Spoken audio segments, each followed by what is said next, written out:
I got some Yeah. questions around Ross Jeffries and NLP. Some Hmm. people have noticed elements in your game similar to Ross Jeffries. Does speed seduction play an important role in your game? Yeah, I think yeah, speed seduction slash NLP as well. Yeah, definitely. The gestures, the embedded commands, double binds, ways of qualifying, making her feel emotions that she wants to feel at the time. Things, yeah, it's embedded in there. I I wouldn't say I do it as deep as Ross would do it, because I'm more playful, more cheeky. But I have my, serious moments when I need to fractionate. And but it's in there, it's coded in there without me even needed to think about it. I don't need to think about it. It's unconscious competence. So it's added in. And like Bruce Lee says, and I'm gonna butcher Bruce Lee's saying, but it's take what is useful, discard the rest, and add what is uniquely your own. Now, Mm, over time, my uniqueness is probably 90% of my game. I'm teaching 90% supernatural game. But I still have my elements of mystery running through it. I still have my elements of speed seduction running through it. And then a few dotted things in there, like a bit from Neil Strauss, a bit from David D'Angelo, and things dotted in there. Because why wouldn't I use it? I want the Batman belt with loads of Arsenal on it. I can use this, use this, use this.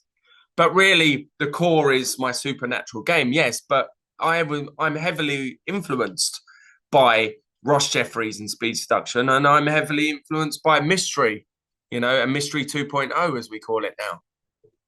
yeah. One thing I wrote in a comment recently, a few days ago on our school group, some guy was asking about something around the natural game versus technical game. And this person was Yes. wondering about routines. And my response was, I prefer natural game because if you take a bunch of routines, for example, it's kind of like a mold. It's a useful tool to have to practice, Hmm.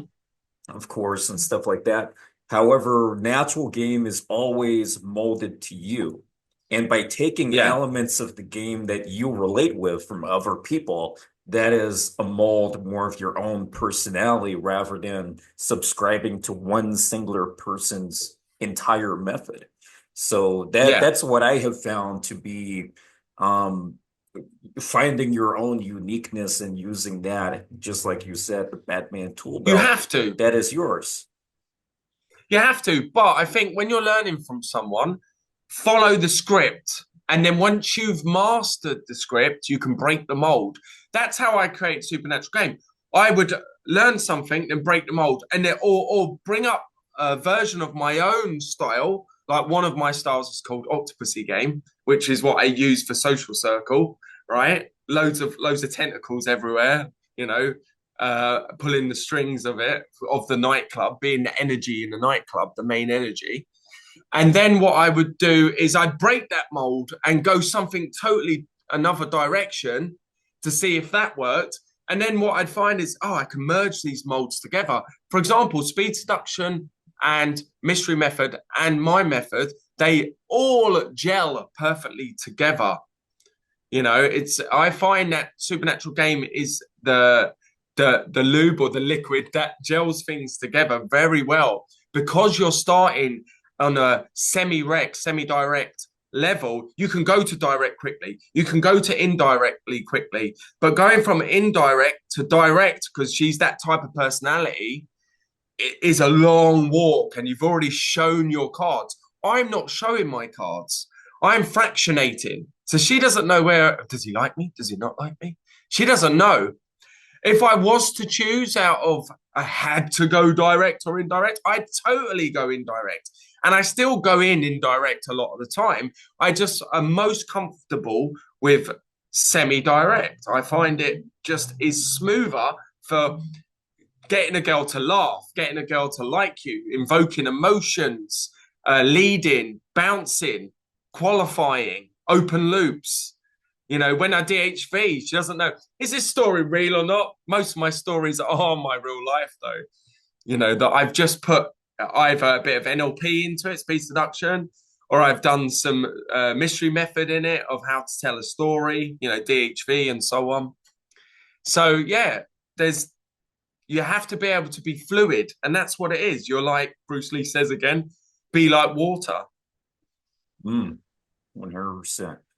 How do you utilize and incorporate NLP and anchoring in your game? So, all right, here's a simple one because then we're going to be getting into a whole NLP lesson. But a simple version is anytime you say a good attribute, you point to yourself. So, for example, if I'm doing an opener and I'll say, hey, I was chatting to my friend Alison over there and we were discussing, is it better to be wanted or needed by somebody? What have I just done there? You associated the words, the positive words to yourself, and then needing this, you associate externally to yourself. Yeah. So away from me, or point to the guy that she might be looking at across the room to blow him out. Needy, yeah, wanted, needed. Yeah. And then it's a two-part question before I go. So look like willingness to walk away and you're about to go, which is very powerful. And she may even grab you back. Hold on a minute. Yeah. So it's a two-part question before I go. Attraction or desire? And I'll throw my hand up, not touching, but near, or desire. What's more powerful? So attraction or desire, what's more powerful? And then she'll say, and I'll say, why? So I'll get her to invest, to go inside her mind and feel that emotion a bit. Is it wanted, needed? Is it attraction or desire? Feel that in her mind a little bit, because it's not an object that she can just put in her head quickly, like an iPhone or a chair. It's a feeling. So she has to feel that, even if it's slightly, and I'm in front of her, I may be doing a quick keynote and I'm chatting to her, I'm linking the emotions, I'm invoking the emotions that she's feeling while she's in front of me right now. And that way I can find that she's going to be more present, more interested in the question. And there's some emotional attachment to it, like putting down a deposit that you do not want to lose. And so, yes, I've embedded lots of that in my what I call super routines. Why are they called super routines? One, because they're super, but two, because they're many routines linked together that builds a story or a narrative or where I'm going in the conversation, where I want it to be, where I want to lead, always be leading. If that makes sense. Yeah, that makes a lot of sense. Do you have any particular NLP gambits that you use? Well, that is an NLP gambit. I'll give you another one. Yeah. So a big qualifier one, and I won't go through the whole qualification because it's pretty long. But one is, so it's really strange. I go, oh. And she's like, what is? And I said, well, we've been chatting for 5 minutes now. And before I get to know someone deep inside, I've got this 3 criteria I normally go by. But I can only tell you if you're open-minded and friendly, are you? And she's like, yes. Now she's already saying yes to being open-minded and friendly, but it's also a qualification. Well, the first is, I don't like girls that wear too much makeup. A little bit's okay, but too much is too much, right? But there's a test. If you put a kiss mark here and it leaves a lipstick mark, you're obviously wearing too much. Test. There's a video of me doing this live on Channel 4 TV documentary as well. If anyone wants to see that, we can put the links up because it's better seen in person. I demonstrate it on boot camp all the time, but even better still, the students do it. So it's great. If you put a kiss in, it leaves a lipstick mark, you're obviously wearing too much. And if there's a lipstick mark, she's obviously wearing too much. So I'll be like, oh. So it's like a little fun neg. Oh, let's see how you do on 2 and 3. And I might let her pass. If she's being compliant and friendly and playing along and laughing, then there's no need to do that. You can just carry on. The second is, I like girls with good smelling hair. She might be in now the compliance ladder where she offers her hair up to smell. So you can choose to do this next bit. You can lean in, put your thumb underneath here, which is an erogenous, which is really is nice, you know, when someone touches your ears or blows in your ear, right? and rub there, and I'll lean forward, and I'll put my hand up a bit, and I'll say, and that'll be a Jeffries bit that I've added in as well. And then I'll move away, but you don't have to make any noise. You can just smell it and move. What I do is I move away, and I rub my cheek a bit. If she's holding on to me tightly, which is an IOI, then I'll rub my cheek slightly, and I'll triangle gaze, eye to lips, to eye to lips. Slowly, don't do it fast. People do this. That's wrong. It's going to confuse her and give her a headache. But yeah, eye to lips to eye. We look at lips because it induces kissing. And then I say the power word, I must. And I do a little kiss like that. But maybe I don't feel that she's interested yet, right? So I'll pull away. I'll break rapport, fractionate, break rapport. And she'll want the rapport back, which is an NLP thing. So she'll try to get your rapport back by being compliant. And I'll say the third is, the third is, I like girls with good taste in shoes. And she'll say, oh, right, cool. And I'll say, let me see. And I'll spin her. And as I spin, I say, I don't trust anyone I haven't seen 360 degrees. And then she'll laugh. And then I'll keep hold of the hand and I'll look down at the shoes and you can't really see my gestures because this camera's in a lot. So I'll throw my hand up and I'll say, but do you know why? Because good shoes indicate good taste in underwear, don't you think? And I'll throw my hand up. And sometimes they go, oh yeah, really? And they'll show it, But I'm not asking them to show it. And then I'll say there's a fourth. But I only tell special people. Would you consider yourself special? She'll say yes, which is another compliance, right? So I say, okay, come over here, and I'll link arms, and I'll go to a lock-in area where you lock in, an old school maneuver. Lock in, so it looks like she's chatting you up. She's not distracted from the world outside, right? Of the rest of the club. She's looking at you, and she's done all these compliance tests, which are fun, and they lead up to bigger ones. And then I'll say, I won Best Kisser in university 2 years in a row. So I only kiss girls that are good kissers. What would you rate yourself out of a scale of 1 to 10? And as I'm saying this, I'll put her hands on my hips and let go. Right? I'll do it slowly. And if she's still holding on to my hips, she's ready for a kiss, in my opinion. But I'm not 100% sure.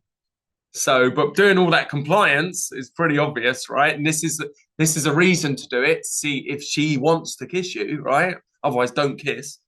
And I'm locked in. And so I won Best Kisser in university 2 years in a row. So I only kiss good kissers. Even the teachers voted. Even the headmaster voted. Headmistress. Right? And so I only kiss good kissers. What would you rate yourself out of a scale of 1 to 10? And she'll go, they normally say 9 or 12 or 11, right? Something ridiculous. And I'll go, prove it. And I'll go in 90%, and then they go to 10. So in that routine, there's 2 opportunities to kiss. But so much happens in it. Can you see how there's so many different openers within it? And that's even the concise version. So if you do a super routine, it can last you a long time. And that's when people go, I run out of things to say. Well, if you've got 2 or 3 super openers, you can be there for half an hour and you get so much done. She's, emotionally invested. She's physically invested. She's interested. She's laughed. She's maintained eye contact. There's been loads of keynotes. You've mini bounced around the room. You're different from other guys. You're looking at each other's eyes and lips and keynoting each other at the same time. And it's extremely powerful. Interesting. That's a lot so of. I have loads of these. I have like hundreds. Fascinating. That is a lot of like super practical stuff right there. All I can say. And that's how I keep it. What works? The how-to.